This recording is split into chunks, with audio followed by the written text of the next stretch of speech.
आ जाइए इधर। सबसे पहले तो शबनम से बतियाना है, कुछ ज़्यादा नहीं बतियाना है। इनका सबसे ज़्यादा नंबर है तो कुछ तो इनसे जानकारी मिलेगी कैसे इनका 118 पहुंचा ना। पेपर कठिन था इसलिए 118 प्रश्न जाना बहुत बड़ी बात है ना। 115 तक तो एवरेज में थे, 115 के ऊपर जो किए हैं तो उसको समझिए कुछ न कुछ टेक्निकल काम किए हैं अपने टेस्ट पेपर में। अब यही बताएंगे, इसको लीजिए। 2-3 ठो प्रश्न करेंगे, ज़्यादा प्रश्न नहीं करेंगे। सबसे पहले तो आपसे ये प्रश्न होगा कि पेपर कैसा था। सर पेपर अच्छा था, एवरेज था। एवरेज में था पेपर। अच्छा, एवरेज का होता है मतलब जितना हम लोग कर सकते हैं उतना था, जितना आपने पढ़ाया था उतना था। हाँ, कृपया संस्कृत वालों के सामने हिंदी में बात करें। कहाँ हम हिंदी भुलाई गई, व्हाट्सएप न चलत हो तो कुल भुलाई हो। एवरेज हम अच्छे से नहीं समझ के। चलिए, अच्छा दूसरा प्रश्न आपको ये करना है। पेपर जो हमारे द्वारा बनाया गया था, क्या आपको इसमें से लग रहा था कि आयोग में इसी तरह के प्रश्न बनने चाहिए? जी सर। अथवा पेपर में आपको कहीं कठिनता हुई होगी, कहीं आपको ऐसा लगा होगा प्रश्न बहुत सरल है, कहीं आपको लगा होगा प्रश्न बहुत कठिन है। उस दृष्टि से आप इसमें क्या कहेंगे कि यहाँ ये कठिन हमको लगा, ये सरल लगा? हाँ सर, इसमें जो धातु रूप था वो कठिन लग रहा था, लेकिन हम उसको अपने तरीके से किए क्योंकि जो है हम कंफर्म नहीं हो पा रहे थे। तो हम अपने टेस्ट पेपर पर सारे धातु रूप लिखे हैं। लिखने के बाद वो हमको कंफर्म हुआ है तो हम उसको लगाए हैं। तो इसके बाद हम कंफर्म थे कि मेरा एक भी गलत नहीं होगा। जी। अच्छा, इसमें से 2-1 प्रश्न जो लोगों के द्वारा हमसे कल सवाल किया गया था, इसमें से हम पूछ लें 2-3 प्रश्न। 2 प्रश्न है क्या, एक ही प्रश्न आपका? कल इसमें से ये तीसरा प्रश्न है आपका, यत्न दृष्टया ख अस्य वर्णस्य सजातीय का। ना कल कोई प्रश्न किया था यहाँ हमसे कि सजातीय क्या है।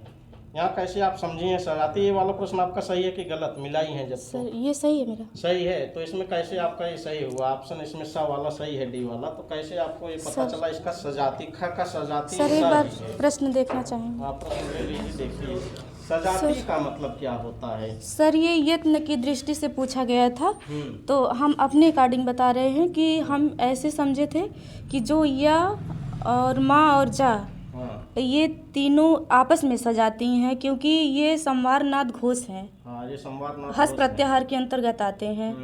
और जो ये ख और सा है, ये दोनों आपस में सजाती हैं क्योंकि ये जो है विवार श्वास अघोष हैं। ये खर प्रत्याहार के अंतर्गत आते हैं। इसी से मिलाना है, यत्न दृष्टि है। यत्न की दृष्टि से पूछा गया था, ना कि प्रत्याहार की दृष्टि से ना। ऊपर के 3 ऑप्शन य ज म, ये यत्न की दृष्टि से बाह्य प्रयत्न में आएंगे, लेकिन ख और स ये भी बाह्य प्रयत्न में आएगा। लेकिन जो ऊपर के 3 ऑप्शन है या ज म, ये हस प्रत्याहार में आएंगे। और हस प्रत्याहार के लिए एक तो सूत्र है ना, हस संवार नादा घोष। हाँ, ये संवार नाद घोष हो जाएंगे। और ख जो है और स ये दोनों खर में आएंगे। और सूत्र में कहा गया है खरो विवारा श्वासा। यत्न की दृष्टि से पूछा गया था, सब चारों ऑप्शन में तो बाह्य प्रयत्न ही दिख रहा था, लेकिन बाह्य प्रयत्न 11 प्रकार के हैं। तो ऊपर के 3 ऑप्शन जो थे संवारनाद घोष थे ना। और ख और स वाला जो था ये क्या था आपका, विवार श्वास अघोष था। इस दृष्टि से ये वाला सही हुआ था। अच्छा, इसमें एक प्रश्न और संशय में था कल इन लोगों को।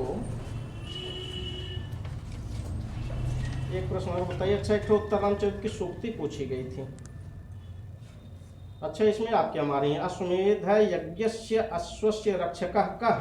सर इसमें तो पुरुष माने हैं क्योंकि मूल पुस्तक में हम पुरुष पढ़े थे। मैं सबका प्लस कर दिया हूँ क्योंकि एक ही राइटर की किताब में 2 चीजें लिखी गई हैं। एक जगह चंद्रकेतु को मान रहे हैं, एक जगह पुरुष को मान रहे हैं, इसलिए हम इसको सबका प्लस कर दिए हैं। जो ए और डी मारा है उसी का, जो सी भी मारा है उसको गलत कर दिए हैं। एक तो उत्तरांचल की सूक्ति पूछी गई थी। सूक्ति याद है कौन सी सूक्ति पूछी गई थी? जी सर, वो था, वो कथन पूछा गया था। किसका कथन था? जी ना, सूक्ति शायद थी किसलयमि वो मुग्धम। जी, ये वाली थी ना सूक्ति। जी, किसका कथन था वो? मुरला का। श्लोक सुना सकती हैं पूरा? जी सुनाइए श्लोक। सर कोशिश कर। हाँ, सुनाइए श्लोक, सुनाइए।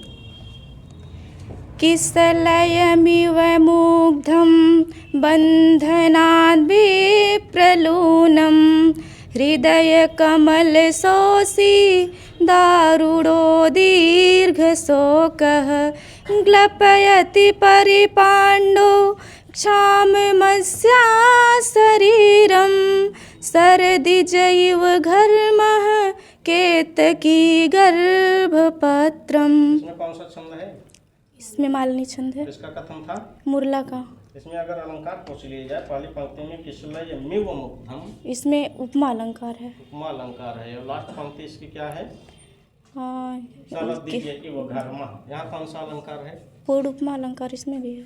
बस ठीक है, दे दीजिए उनको। अच्छा ये काम कर लीजिए तब। ये आपका एक तो इनाम है, रख दीजिए यहीं पर। उधर कर लीजिए कैमरे की तरफ से। बस सब वहीं खड़े हो जाइए, उनके साथ ही घूमिएगा। अरे पैर और मत छूइए, वैसे करिए। नमः संस्कृताय। आ जाइए इधर आप, इसको लीजिए ऐसे हाथ में लीजिए। चलिए अब आप बताएं पेपर कैसा लगा था आपको? पेपर सही था। सही था। हाँ, पेपर में आप बताइए कहाँ कहाँ आपको कठिनाई हुई और कहाँ कहाँ आपको लगा कि ये प्रश्न बहुत सरल है। तो एक प्रश्न आप गिनवाइए जो आपको कठिन लगा हो अथवा जो सरल लगा हो। कठिनाई यहाँ पे लगी, मतलब जैसे लीजिए पेपर। मतलब जैसे ये सब क्वेश्चन हैं तो हाँ। इन सब में को कठिनाई लगी कि कहाँ से कि ये तत्व सुलोपा और जो सूत्र है हाँ वो मतलब किस्सा का लोप करता है। हाँ तो मतलब ऐसा का मतलब हम ये देख रहे थे कि ऐसा का यहाँ ऐसा बनेगा, तो मतलब यहाँ हाँ। व्यंजन आ रहे थे, इसलिए हमको इसमें कंफ्यूजन अच्छा, पैदा और हो कहाँ रहा कहाँ कठिनाई हुई थी? था। और मतलब कि अच्छा, पेपर इसी तरह बनना चाहिए आपको लगा? हाँ, मतलब कमियां हम में थी। आप ये पेपर बहुत अच्छा था। अच्छा ये वाला तो अभी मैं जल्दी में ही पढ़ाया हूँ। त्वमेव अस्याः प्रत्यनंतरी भव अत्र त्वम इति पदम कस्यार्थे। ये वाला प्रश्न आपका सही था कि गलत था? अभी जल्दी में 2-4 दिन की क्लास में ये सही पढ़ाया हुआ था ना। किसका बोध हो रहा है वहाँ पर? तुम से सीता जी का। किसका? सीता का। फिर से एक बार देखिए, अर्थ निकाल के पढ़िए। प्रत्यंतरी भाव।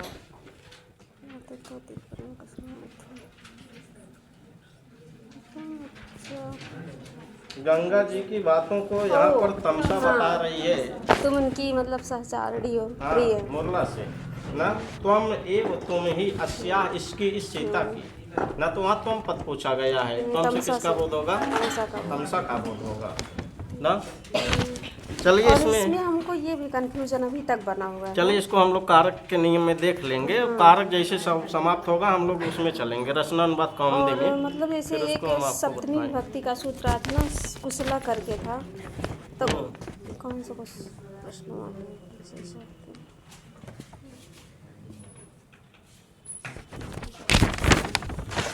होगा उसी।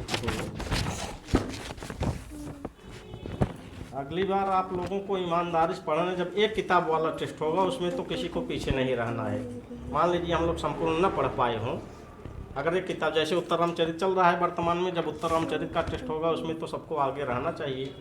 वहाँ होड़ हो चाहे, होड़ मतलब जानता है, पटियती हो चाहे, तोहार कैसे ज़्यादा आई हमार ज़्यादा आवे चाहे ना। कहाँ से क्लास में यही क्लास है, पढ़ाने वाला मैं यही हूँ, हम केहू कल किस पढ़ाए ना यही। चलिए अब उसको बाद में खोजिएगा। अब आप इसमें बताइए, धातु रूप वाला आपका प्रश्न सही था? धातु रूप सब सही था। तो आपका सबसे 104 नंबर आया, आपका यहाँ तीसरा स्थान है। इसके विषय में क्या कहेंगे? शर्मिंदगी है। तीसरे नंबर आने पे शर्मिंदगी है। और क्या, मतलब कि जिस हिसाब से हम समय देते हैं उस हिसाब से मतलब उत्तर कितना नहीं समय आया। पढ़ती हैं कमरे पे? या अपना सिस्टम बताइए, कमरे पे पढ़ने वाला क्या सिस्टम होता है आपका? पढ़ने का मेरा कोई समय निर्धारित होता ही नहीं। मेरी जब इच्छा करती तभी हम पढ़ना चालू कर देते हैं। अच्छा, पढ़ने का एक तो सिस्टम होना चाहिए कि आप क्या पढ़ रही हैं, तो आप कितने दिन में पढ़ना चाहिए, कब तक इसको पढ़ के समाप्त कर देना चाहिए, ऐसा कुछ बनाई है सिस्टम? मतलब कि जो आप पढ़ाते हैं वो तो रिवीजन मेरा रहता ही है। और लेकिन एक्स्ट्रा जो पढ़ा चुके हैं वो चीज़ हम पढ़ते हैं, लेकिन उसको पढ़ते पढ़ते जो चीज़ हम पहले पढ़े रहते वो भूल जाता है हमको। नहीं तो इसीलिए तो जैसे हम जो आज पढ़ाए हैं उसको रिवीजन करने में कितना समय लग रहा है आपको? कम से कम 1 घंटा तो लगता है। अब 1 घंटा नहीं, आप 2 घंटा उसको मान लीजिए। हम लोग यहाँ लेटेस्ट 11 बजे छोड़ देते हैं, आपका कमरा बगल में है, 5 मिनट लगता है आने जाने में 1 मिनट ना, 1 मिनट लगता है, तब भी आप 5 मिनट ले लीजिए, डबल समय लीजिए, तब भी देखिए आपका कितना समय बच रहा है ना। 2 घंटे में आप रिवीजन करिए, 11 बजे से यहाँ जाइए, 2 घंटा खाना बनाना में और सब लगा लीजिए, 11, 12 से 1 बज गया, 2 घंटा उन सोने में लगा, 3 बजे के 3 बजे से 5 बजे तक आप रिवीजन में लगा दीजिए। 5 बजे से तुम्हारे पास 10 बजे तक समय बचत बा, 5 घंटा। इस 5 घंटे में आप पीछे वाला तो रिवीजन कर ही सकती हैं आराम से ना। और पीछे वाला रिवीजन नहीं होगा तो प्रश्न गलत होगा, संशय होगा तब भी प्रश्न गलत संशय होगा। पता नहीं क्यों बहुत ज़्यादा होता है। सबसे ज़्यादा संशय तो एक कमी आपकी ये है कि आप नोट्स बनाए नहीं है इसके पहले, वह किताबी में लिखे हैं, किताबी में खुद ही आपको संशय दिख गया चंद्रकेतु और पुरुष में ना। अपनी नोट्स हमेशा काम देगी, अपनी नोट्स याद आएगी। जब परीक्षा दे लगभग जहाँ उत्तर सही हुए ना, मान लीजिए क्लास में हम बोल रहा हमारा वजिए याद आया जाता, या जब रूमों पढ़े रहा नोट्स हुआ याद आए, कौन पेज कौनी ओर पढ़े एक उत्तर वो वहीं गया।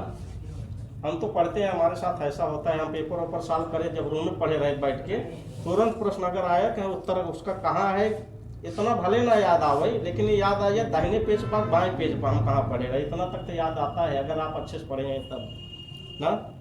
चलिए, आपको बहुत बहुत धन्यवाद 3रा नंबर पाने के लिए। 2रे नंबर वाले तो आए नहीं हैं, आप इसको अपना इनाम लीजिए। ठीक है, अब चलिए। अरे पैर मत छुआ करिए, सब लोग ऐसे कहेंगे नमक संस्कृत। बाकी शिल्पा का 2रे नंबर पे था, तो शिल्पा जी आई ही नहीं है, तो फिर इनका हम लोग कल दे देंगे इनको।